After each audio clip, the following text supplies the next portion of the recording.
ಈಗಷ್ಟೇ ಹೇಳ್ತಾ ಇದ್ವಿ, ದೇವರಾಜೇಗೌಡರು ವಕೀಲರವರು ಹೊಳೆನರಸೀಪುರದವರು ಅವ್ರ ಮೇಲೆ ಕೇಸ್ ಆಗಿತ್ತು ಡ್ಯಾಶ್ ಡ್ಯಾಶ್ ಡ್ಯಾಶ್ ಅಂತ. ಈಗ ಬರ್ತಿರೋ ಮಾಹಿತಿಗಳ ಪ್ರಕಾರ ಹೊಳೆನರಸೀಪುರ ಪೊಲೀಸರ ಮಾಹಿತಿಯ ಮೇರೆಗೆ ಹಿರಿಯೂರಿನಲ್ಲಿ ಅವರನ್ನು ಪೊಲೀಸರು ವಶಕ್ಕೆ ತೆಗೆದುಕೊಂಡಿದ್ದಾರಂತೆ.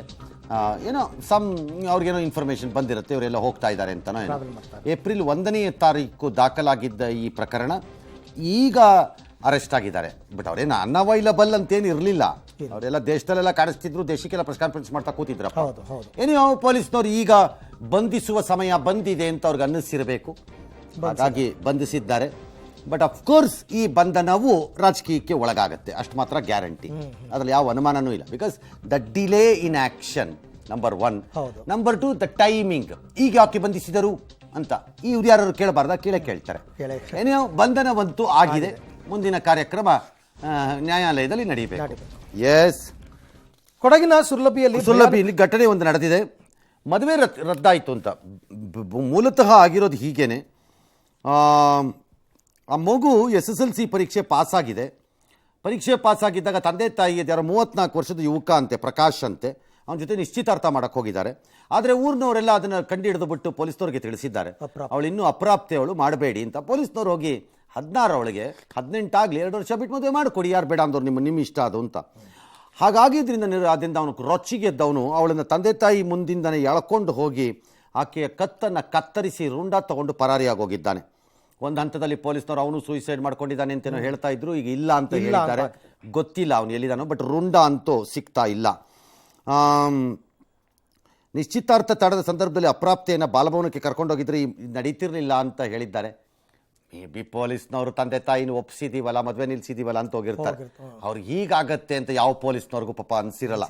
ಇವನು ಯಾರೋ ಒಬ್ಬ ಕಚಡ ತೊಗೊಂಬಂದ್ಬಿಟ್ಟು ಇವನು ಹೋಗ್ಬಿಟ್ಟು ಕತ್ತರಿಸ್ಬಿಟ್ಟು ಹಿಂಗೆ ಮಾಡ್ತಾನೆ ಅಂತ ಯಾರು ಯೋಚನೆ ಮಾಡ್ತಾರೆ ಅದನ್ನು. ಆಮೇಲೆ ಅವ್ರೇನು ಮಾಡಬೇಡಿ ಅಂತಲ್ಲ, 2 ವರ್ಷ ಬಿಟ್ಕೊಂಡು ಮಾಡ್ಕೊಳಪ್ಪ ಅಂತ ಹೇಳಿರ್ತಾರೆ.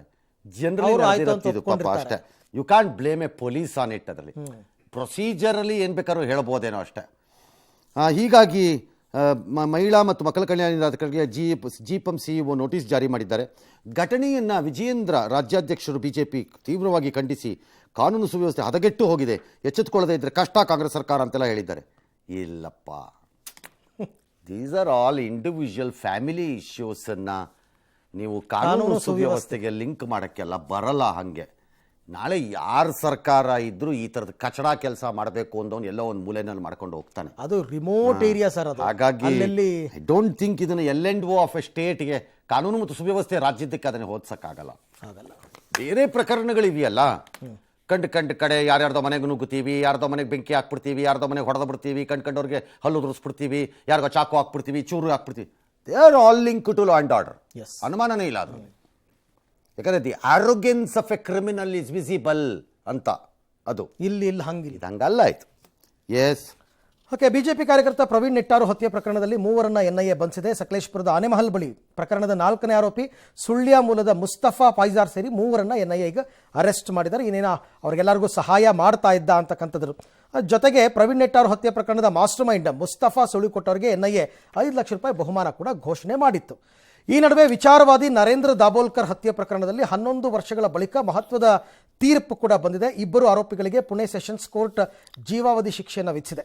ಆರೋಪಿಗಳಾದ ಸಚಿನ್ ನಂದೂರೆ, ಶರದ್ ಕಲಸ್ಕರ್ಗೆ ಜೀವಾವಧಿ ಶಿಕ್ಷೆಯನ್ನು ವಿಧಿಸಿದೆ. ವೀರೇಂದ್ರ ಸಿಂಗ್ ತಾವಡೆ, ವಿಕ್ರಮ್ ಭಾವೆ ಮತ್ತು ಸಚಿನ್ ಪುನೇಲ್ಕರ್ ಅವರಿಗೆ ಖುಲಾಸೆಗೊಳಿಸಿದ್ದಾರೆ.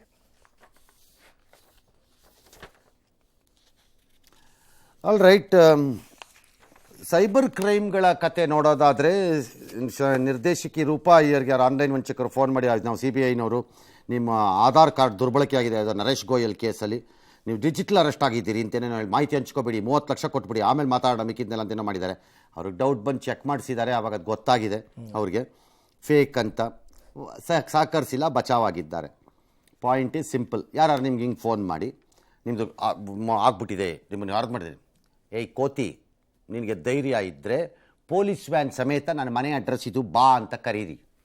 ಬರೀ ಅಲ್ಲಿ ಮೊಬೈಲ್ನಲ್ಲಿ ಅಲ್ಲ, ಡಿಜಿಟಲ್ಲು ಅರೆಸ್ಟು ಪರೆಸ್ಟು ಬಿಡ್ತೀನಿ ನೋಡು. ಒಂದು ಕೆನ್ನೆಗೆ ಒಂದನ್ನು ಬಾ ಇಲ್ಲಿ, ನನ್ನ ಆಧಾರ್ ಕಾರ್ಡ್ನ ಯಾವನೋ ಕೋತಿ ಹೋಗಿ ಎಲ್ಲೋ ದುರುಪಯೋಗ ಮಾಡ್ಕೊಂಡ್ರೆ ನಾನೇನು ಮಾಡೋಕ್ಕಾಗತ್ತೆ? ಅದಕ್ಕೆ ನಾನು ಯಾಕೆ ಹೌಸ್ ಅರೆಸ್ಟ್, ಅದಕ್ಕೆ ನಾನು ಯಾಕೆ ಅರೆಸ್ಟ್ ಆಗ್ಬೇಕು? ನನಗೆ ತಲೆಕೆಟ್ಟಿದೆಯಾ ಇಲ್ಲಿ? ನಿನಗೆ ಅಂಥದ್ದೇನಾದ್ರು ತಾಕತ್ತಿದ್ರೆ ಜೀಪ್ ಸಮೇತ ಬಾ ಅಂತ ಕರೀರಿ.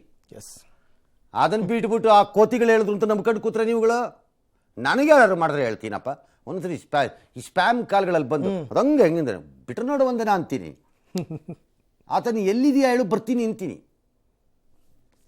ಎಸ್, ಒಂದು ನಿಮ್ಮ ಆಧಾರ್ ಕಾರ್ಡನ್ನು ಉಪಯೋಗಿಸ್ಕೊಂಡು ಬೇರೆ ಯಾರೋ ಒಂದು ಸಿಮ್ ಕಾರ್ಡನ್ನು ತಗೊಂಡು ದೇಶಕ್ಕೆ ವಿರುದ್ಧವಾದಂಥ ಚಟುವಟಿಕೆಗಳನ್ನು ಮಾಡ್ತಿದ್ದಾರೆ. ನಾವು Mumbai police station, fort police ಸ್ಟೇಷನ್ಗೆ ಕನೆಕ್ಟ್ ಮಾಡ್ತೀವಿ ಅಂತ ಹೇಳಿದ್ರು. ಅವ್ರಿಗೆ ಏನೇನು ಬೇಕೋ ಡೀಟೇಲ್ಸ್ ಎಲ್ಲ ಕೊಡ್ತಾ ಹೋದೆ. ಆಮೇಲೆ ಇನ್ನೊಂದು ಏನು ಹೇಳಿದ್ರು, ದೇಶದ ಸುಭದ್ರತೆಗಾಗಿ ಮತ್ತೆ ದೇಶದ ಒಳಿತಿಗಾಗಿ ಈ ಥರ CBI ಇಂದ ಫೋನ್ ಕಾಲ್ಸ್ ಬಂದಾಗ ಅದನ್ನು ನೀವು ಮನೆಯವ್ರಿಗೂ ಹೇಳಬಾರ್ದು, ನಿಮ್ಮ ಹಸ್ಬೆಂಡ್ಗೂ ಹೇಳಬಾರ್ದು, ಯಾರಿಗೂ ಹೇಳಬಾರ್ದು, ಸೀಕ್ರೆಟ್. ಅವನು ಕಳ್ಳ ಅಂತ ಗೊತ್ತಾಯ್ತಪ್ಪ.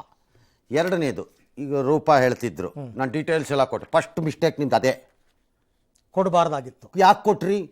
ಏಯ್, ನಾನು ಮಾಡಿದ್ರೆ ಅಂತಹ ದೇಶದ್ರೋಹದ ಕೆಲಸ, ಕೊಡೆಯವನ್ ನೋಟಿಸು ಉತ್ತರ ಕೊಡ್ತೀನಿ ಅನ್ಬೇಕು. ಎಸ್, ಕೊಡಬೇಡಿ. ಅವನು ಯಾವನರಾಗಿಲಿ, ನಾನು ನರೇಂದ್ರ ಮೋದಿ, ನಾನು ಸಿದ್ದರಾಮಯ್ಯ ಮಾತಾಡ್ತಾ ಇದ್ದೀನಿ ಅಂದರೆ ಅದಕ್ಕೆ ಏನು ಮಾಡಬೇಕೀಗ ಅಂತ ಕೇಳಬೇಕು. ಅದಕ್ಕೆ ಏನು ಮಾಡಬೇಕೀಗ ಅನ್ಬೇಕು. ಕೊಡಬೇಡಿ ಯಾವ ಡೀಟೇಲ್ಸುವೆ.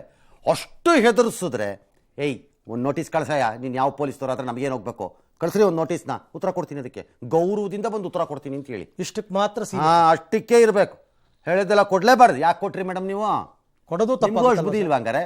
ಮಳೆ ಇನ್ನೂ ಕರುಣೆ ತೋರಿಸ್ತಾ ಇದೆ. ಮುಂಗಾರು ಪೂರ್ವ ಮಳೆ.